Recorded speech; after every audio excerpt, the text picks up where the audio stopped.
उस समय 92 में इनकम होता होगा तो लगभग 8,500 रुपया महीने का इनकम उसका होता होगा, तो वो अपना बेटा और बेटी को महाविद्यालय में पढ़ा रहा होगा। अब जो बैकवर्ड अपने बेटे और बेटियों को महाविद्यालय में पढ़ा रहा होगा, अगर जो बैकवर्ड का बेटा महाविद्यालय में पढ़ रहा होगा वो आरक्षण लेने लायक होगा? महाविद्यालय तो आरक्षण लेने लायक होगा। तो सुप्रीम कोर्ट ने कहा वो क्रीमी लेयर में आता है, इसलिए उसको आरक्षण नहीं मिलेगा।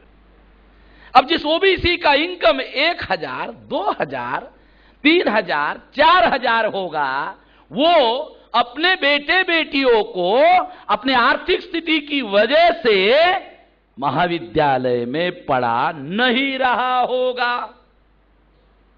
अगर वो नहीं पढ़ा रहा होगा और बैकवर्ड का बेटा नहीं पढ़ा हो तो इसका मतलब है वो आरक्षण लेने लायक नहीं होगा। जो ओबीसी का बेटा महाविद्यालय में नहीं पढ़ रहा होगा और आरक्षण लेने लायक नहीं होगा, सुप्रीम कोर्ट ने कहा उसको जरूर मिलेगा, उसको आरक्षण जरूर मिलेगा। इसका मतलब है न्याय निर्णय देते वक्त न्यायाधीशों ने ये गारंटी की कि निर्णय ओबीसी के फेवर में दिखना चाहिए, मगर ओबीसी को न्याय नहीं मिलना चाहिए। 1692 को ये निर्णय दिया। आज की तारीख 5 अगस्त 2012, राउंड अबाउट 20 साल, बराबर है, राउंड अबाउट 20 साल। 20 साल में 27% ओबीसी को आरक्षण दिया। कितना लागू हुआ? मंडल आने के पहले 3% ओबीसी के लोग प्रचार थे। मंडल लागू होकर 20 साल हो गया। 20 साल में ये आंकड़ा कितना हुआ? कार्मिक मंत्रालय का रिपोर्ट कहता है 2003 का 4.7% हो गया। 4.7% हो गया। इसका मतलब यह है कि 20 साल में ओबीसी को फायदा कितना हुआ? 3% था, अब 4.7% हो गया। 20 साल में 1.7% फायदा हुआ। 1.7% का मतलब होता है पूरा 2% भी नहीं। अगर राउंड अबाउट मान लिया जाए कि ये 2% है तो 27% रिजर्वेशन लागू होने के लिए 270 साल लगेंगे। इसी गति से ये लागू हुआ तो 270 साल में कोई बचेगा मुझे लगता नहीं। यहां पर उसका हड्डी भी मट्टी के अंदर रहेगा, उसका भी कोई गारंटी नहीं। जिंदा तो छोड़ो, मरा हुआ आदमी का भी हड्डी मट्टी में रहेगा, उसका भी कोई गारंटी नहीं बता सकते।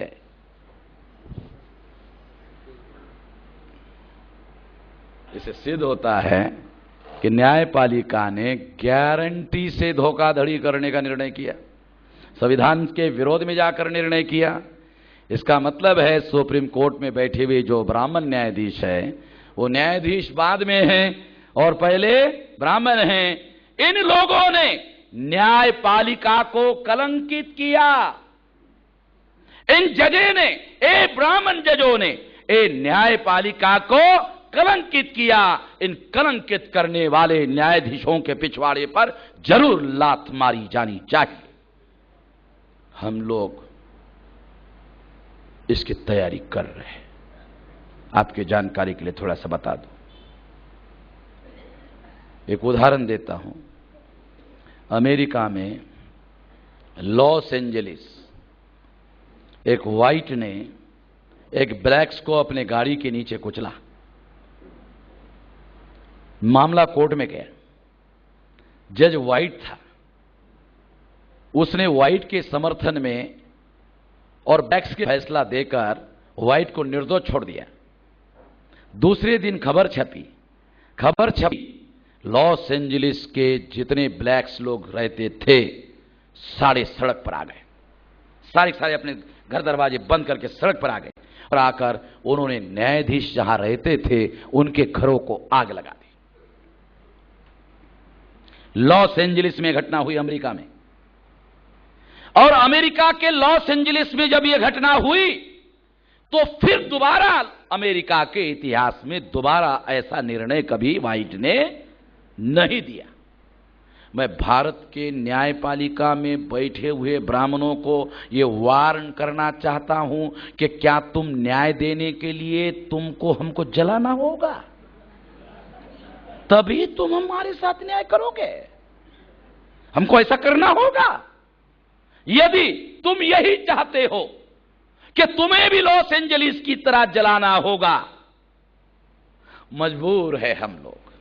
हो सकता है मैं जो तैयारी कर रहा हूं उसके लिए समय है, मगर वार्निंग पहले दे रहा हूं। तैयार वो कार्यक्रम बाद में करेंगे, मगर वार्निंग पहले दे रहा हूं। करेंगे और अब वार्निंग के बीच में एक अंतर रख रहा हूं ताकि सुधरने का मौका दिया जाए। और इस पीरियड में अगर वो सुधर जाते हैं तो मैं उनको धन्यवाद प्रस्ताव भारत मुक्ति मोर्चा के राष्ट्रीय समिति में पास करके लिखित उनके पास भेजूंगा कि तुम लोगों का विवेक जागृत हो गया है, इसलिए हम आपके धन्यवादी हैं।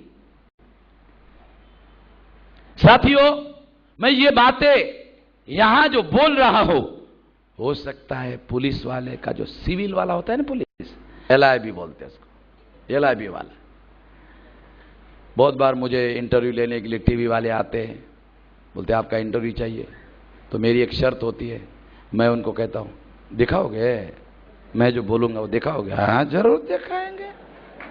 देखो, मैंने कहा देखो देखो फिर कोई विचार करो। हाँ जरूर दिखाएंगे। अच्छा आ जा। दिया इंटरव्यू, लेके गया, एक दिन हो गया, 2 दिन हो गया, नहीं दिखाया। तीसरे दिन मैंने टेलीफोन किया, अरे क्या हुआ? नहीं वो थोड़ा राह देखिए, हो जाएगा, दिखाएंगे। 7 दिन हो गया, फिर टेलीफोन किया, अरे क्या हुआ? 7 दिन हो गया ना। तो कहता है सारा का सारा हमारे हाथ में थोड़ी है, हमने आपका इंटरव्यू लिया, दे दिया, एडिटर के पास भी पड़ा हुआ है, वो एडिट कर रहा है, दिखाना और नहीं दिखाना हमारे थोड़ी ना हाथ में है, वो एडिट करने वाले के हाथ में है। तो मैंने उसको कहा तेरे को पहले बोला था ना मैंने, तेरे को बोला था ना मैंने। अरे मैं जो बोलता हूं वो दिखाने की भी तुम्हारे में हिम्मत नहीं है, मैं जो करूंगा वो दिखाने का तो मामला बहुत दूर का है। मैं जो बोलता हूं वो भी दिखाने की तुम्हारे अंदर हिम्मत नहीं है, औकात नहीं है तुम्हारी। सच बहुत खतरनाक होता है और वो दुनिया के सामने, लोगों के सामने दिखाना भी दिखाने वाले के लिए खतरा होता है, क्योंकि मीडिया ब्राह्मण बनिया लोगों के नियंत्रण में है और इसलिए उनके लिए खतरा है। इसलिए मेरी बात जो है, अगर कोई पुलिस सिविल वाला यहां है तो मैं उनको करबद्ध प्रार्थना करता हूं कि भारत सरकार के होम डिपार्टमेंट को एक कॉपी भेजने के साथ साथ चीफ जस्टिस कपाड़िया को भी एक कॉपी भेज दो। चीफ जस्टिस है ना कपाड़िया, आपने बॉम्बे का ही, पारसी है, वो ब्राह्मण नहीं है। वो मैं जानता हूं, सब लोगों की कुंडली रखता हूं, हर आदमी की, कौन कौन कौन जाति का है, कौन किधर है, कहां से आया, उसका रास्ता बास्ता सब मैं जानता हूं और कुंडली रखता हूं। तो ये जो जस्टिस कपाड़िया है, ये बॉम्बे का पारसी है।